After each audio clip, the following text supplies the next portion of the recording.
Okay, 46 says find all the inflection points of inflection.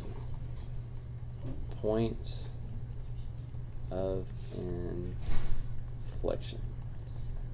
Now, to me, this is one of the harder things to ask for because you have to know several different things.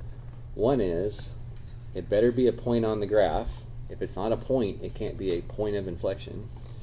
Two, you have to know what an inflection point is. It's when concavity is changing. And three, you have to know algebraically how to go about finding the places that it might be changing concavity. So that would be when the second derivative is 0 or undefined.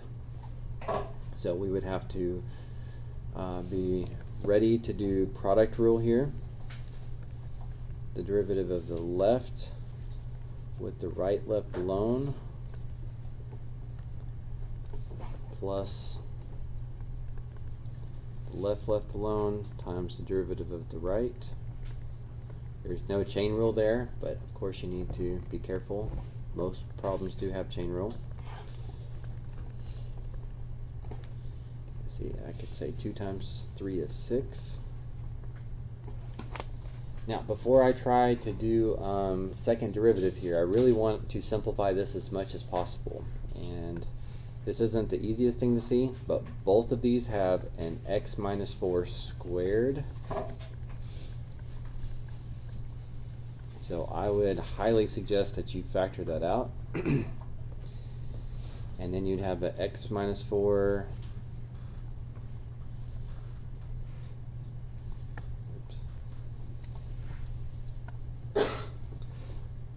times 2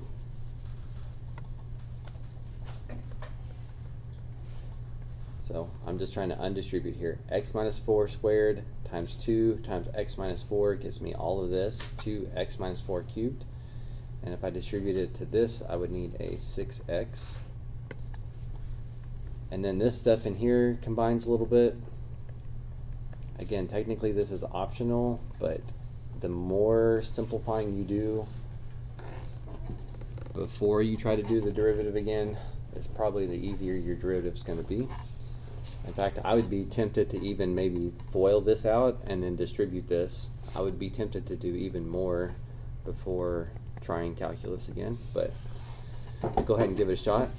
Looks like we need product rule again. So derivative of the left, bring the power down, lower the power by 1, times the right left alone. And I probably should have factored an 8 out of that, but that's okay. Then take the derivative of this side times this left alone,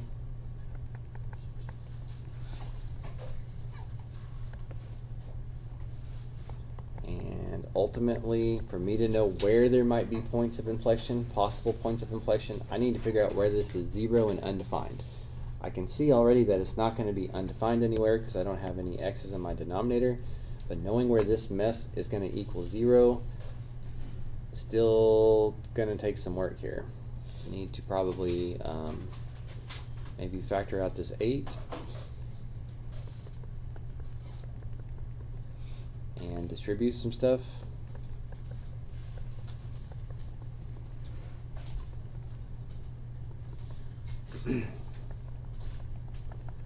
Probably distribute here.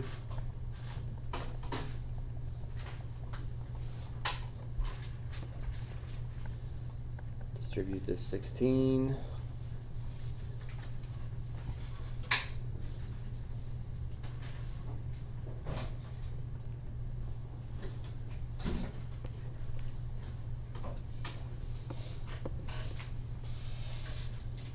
Let's see, 4 times 6 would be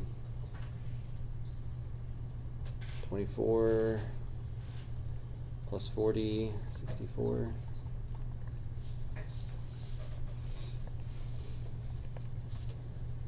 And 8 times 16 would be 80 plus 6 times 8, which would be 48. So 80 and 48 would be 128.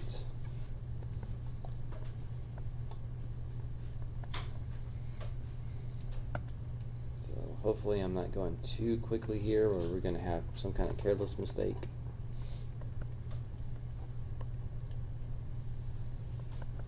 92, I believe.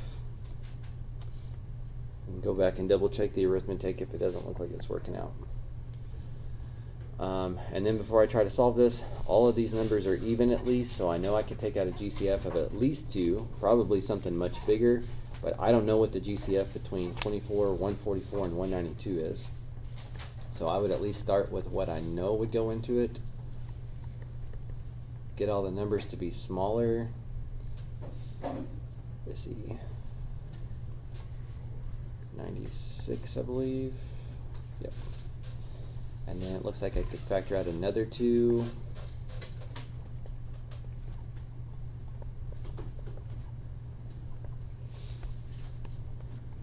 And maybe one more 2.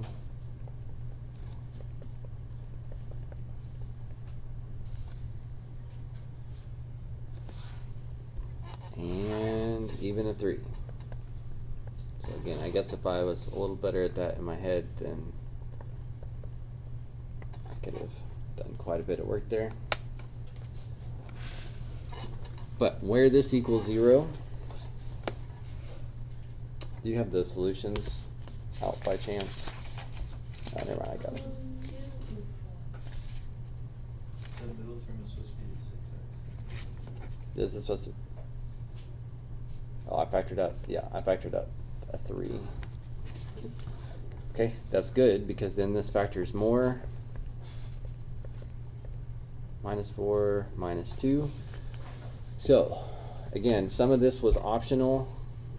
I factored out GCF in about 5 terms because I couldn't look at this and tell you the GCF of that was 24. Maybe you can, but I can do that in my head. So I factored out a 2, made the number smaller, factored out another 2, made the number smaller, another 2, then I saw to pull out a 3, and then I still almost made an arithmetic mistake there. But all of that to figure out that this is 0 or undefined at 2 and 4.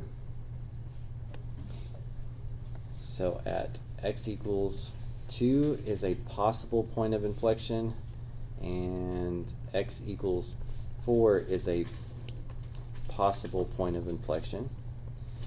So first I need to check to see that they're points. If I plug 2 into the function, he exists. If I plug 4 into the function, he exists. So the point part is fine.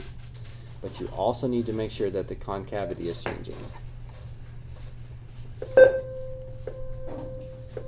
So you need to plug in a number in between these, like maybe 3 into the second derivative, so you can figure out what the concavity is. And now, as I was saying a minute ago, I've got the second derivative in a ton of different forms.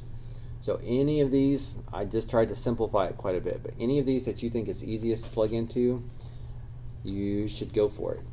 So I would probably plug it in down here, because this is positive. If I plug in a 3, this is negative, and if I plug in a 3, this is positive. A positive times a negative times a positive is going to be negative. And when the second derivative is negative, it's concave down. Try something like 5 and test out what his concavity would be. So I have it a positive times a positive times a positive, which is a positive. When the second derivative is positive, it's concave up. And finally, I need to test something over here. I'm going to use 0 just because 0 usually simplifies nicely. And that would give me a positive times a negative times a negative, which is also positive. So concave up.